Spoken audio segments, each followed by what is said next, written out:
రవికాంత్ సింగరేణి కారుణ్య నియామకాలు సరిగ్గా medical board పెట్టక 2 సంవత్సరాలు అవుతుంది. దయచేసి మీ గొంతు వినిపించగలరు. ఎస్, దీని గురించి నిన్న సమాచారం పూర్తిగా తెలుసుకున్నాం. సింగరేణి కార్మికులకు సంబంధించిన కుటుంబాల నుండే ఈ పూర్తి సమాచారాన్ని నిన్న సేకరించినాం.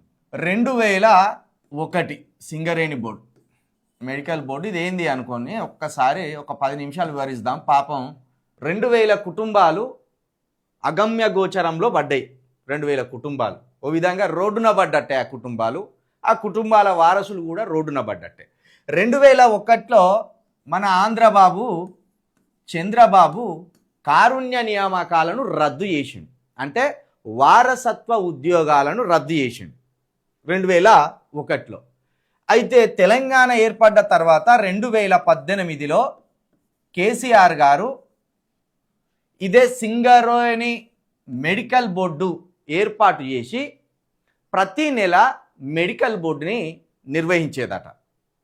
ఈ మెడికల్ బోర్డులో సింగరేణికి సంబంధించిన ఒక 3 డాక్టర్లు, అదేవిధంగా ప్రభుత్వం తరపు నుండి కొంతమంది డాక్టర్లు ఈ మెడికల్ బోర్డులో సమావేశమై ఇంటర్వ్యూస్తో పాటు సింగరేణి కార్మికులకు సంబంధించిన ఫిట్నెస్కు సంబంధించి ఆ ఫిట్నెస్ సర్టిఫికెట్స్ ఇచ్చేవారు. ఫిట్నెస్ లేని వారిని వీళ్ళు ఎంతవరకు గాయాల బారిన పడ్డారు, ఎంతవరకు వీళ్ళు ఆరోగ్యంగా ఉన్నారు, ఏ కోణంలో ఆరోగ్యంగా ఉన్నారు, ఏ కోణంలో వీళ్ళు అన్ఫిట్ అవుతున్నారు అది చూసి ఈ అన్ఫిట్ అయ్యే వారికి మెడికల్ బోర్డు ఒక సర్టిఫికెట్ జారీ చేస్తే ఆ ఇంట్లో నుండే మరొకరికి ఉద్యోగం ఇచ్చేవాళ్ళు. ఉదాహరణకు ఎక్స్ అనే ఒక సింగరేణి ఉద్యోగస్తుడు కాలుకు గాయమై ఉద్యోగం చేయలేని పరిస్థితిలో ఉంటే ఈ మెడికల్ బోర్డు ద్వారా ఆయనకు అన్ఫిట్ సర్టిఫికెట్ ఇచ్చి మళ్ళీ ఈ ఎక్స్ అనే కుటుంబంలో కొడుకుంటే ఆ కొడుకుకి ఈ మెడికల్ బోర్డు ద్వారా మళ్ళీ సింగరేణిలో కారుణ్య నియామకాలు చేపట్టేది. ఇట్లా ప్రతి నెల కేసీఆర్ గారి హయాంలో 2018 నుండి 2023 వరకు రెగ్యులర్గా ఈ మెడికల్ బోర్డు ద్వారా కారుణ్య నియామకాలను వారసత్వ ఉద్యోగాలను ఇచ్చుకుంటూ వచ్చేవారు. అయితే 2023లో కాంగ్రెస్ అధికారంలోకి వచ్చిన తర్వాత ఈ మెడికల్ బోర్డుకు చరమగీతం పాడేసింది. మెడికల్ బోర్డును నిర్వహిస్తలేదు. ఏదో ఒకసారి కొత్తగా అధికారంలోకి వచ్చిన తర్వాత 2024 ఏప్రిల్లోనో మేలోనో ఒకసారి మెడికల్ బోర్డు నిర్వహించి తూతూ మంత్రంగా దాని కార్యక్రమం జరిపి ఇక అప్పటి నుండి ఇప్పటి వరకు 7 ఏడాది పాటు మెడికల్ బోర్డు నిర్వహణ లేదు. మెడికల్ బోర్డు ద్వారా కారుణ్య నియామకాలకు సంబంధించి ఎలాంటి పురోగతి లేదు.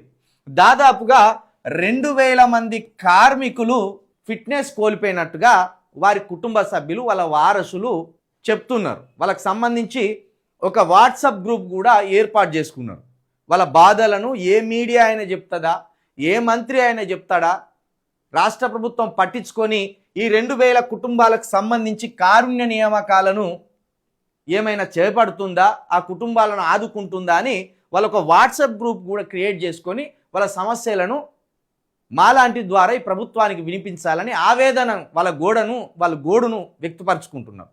ఇప్పుడు ఈ 2000 మంది దాదాపుగా 1-2 సంవత్సరాలలో రిటైర్ అయ్యే వాళ్ళు ఉన్నారు. దాంతోపాటు ఈ 2000 మందిలో ఇప్పటికే చాలామంది అన్ఫిట్ అయి ఉద్యోగం చేయలేక అవస్థలు పడుతూ వాళ్ళ వారసులకు తమ ఉద్యోగాన్ని ఇస్తే బాగుండు, తాము విశ్రాంతి తీసుకుంటాము అనే ఆలోచనలో కూడా వాళ్ళు బాధపడుతున్నారు. ఇంతేకాదు ఇదే 2023 మేనిఫెస్టోలో ఇదే మన రేవంత్ రెడ్డి గారు వీళ్ళకు ఒక హామీ కూడా ఇచ్చిండట. కేసీఆర్ గారు మెడికల్ బోర్డు పెట్టి ప్రతి నెల ఈ మెడికల్ బోర్డు మీటింగ్ ఏర్పాటు చేసేది. దాని ద్వారా ఈ కారుణ్య నియామకాలను వారసత్వ ఉద్యోగాలను ఇచ్చుకుంటూ పోయేది.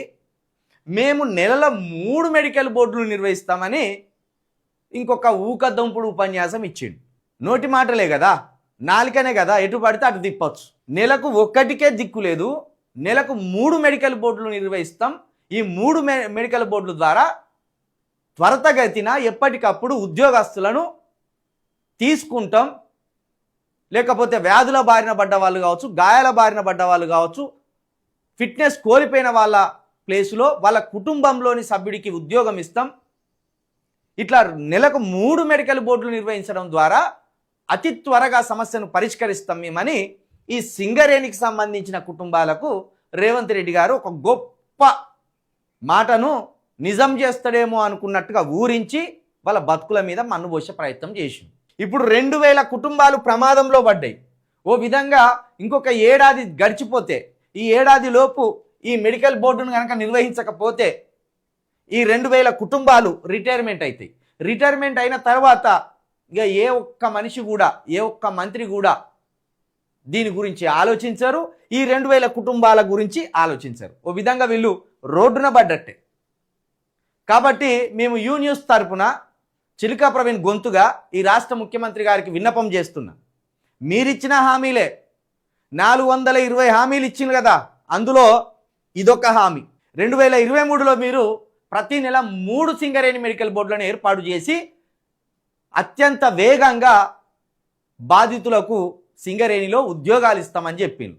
మరి దాన్ని ఎందుకు మర్చిపోయింది మీరు? బట్టి విక్రమార్క గారు నిన్నగాక మొన్న సింగరేణి గురించి మీరు మాట్లాడింది. మరి ఆ మాటను నిలబెట్టుకొని అతి త్వరలో ఈ నెల గడిచిపోకముందే ఒక సింగరేణి మెడికల్ బోర్డును నిర్వహించి ఈ సింగరేణి కుటుంబాలను ఆదుకోవాలని మేము కూడా డిమాండ్ చేస్తున్నాం.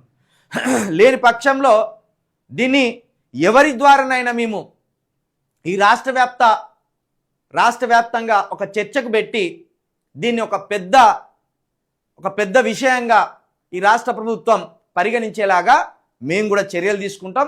అందుకు సంబంధించి సన్నాహాలు కూడా చేస్తాం. అవసరమైతే 2000 కుటుంబాలకు సంబంధించిన వారసులు, కొడుకులు ఇప్పుడు గ్రూపులు పెట్టుకున్నారు. వాళ్ళను సమీకరించి అవసరమైతే రేవంత్ రెడ్డి గారి ఇల్లు కూడా ముట్టడించే ప్రయత్నం చేస్తాం. ఎందుకంటే మన బిడ్డలు వీళ్ళు సింగరేణిలో పనిచేయాలంటే ఎంత ఓపిక ఉండాలి, ఎంత ధైర్యం ఉండాలి, ఓ విధంగా జీవితాన్ని త్యాగం చేయాలని ఆ చీకటి గనుల్లోకి దిగి ఆ మషంతా పీల్చుకొని ఓ విధంగా ఊపిరితిత్తుల బారిన పడి రకరకాల వ్యాధులతోటి సతమతం అవుతుంటారు. మరి మనలాంటి రాష్ట్రానికి సింగరేణి ఓ విధంగా ఆదాయ వనరు, అదేవిధంగా కరెంటును ఉత్పత్తిస్తుంది. ఆ కార్మికులు మన కోసం త్యాగం చేస్తాను.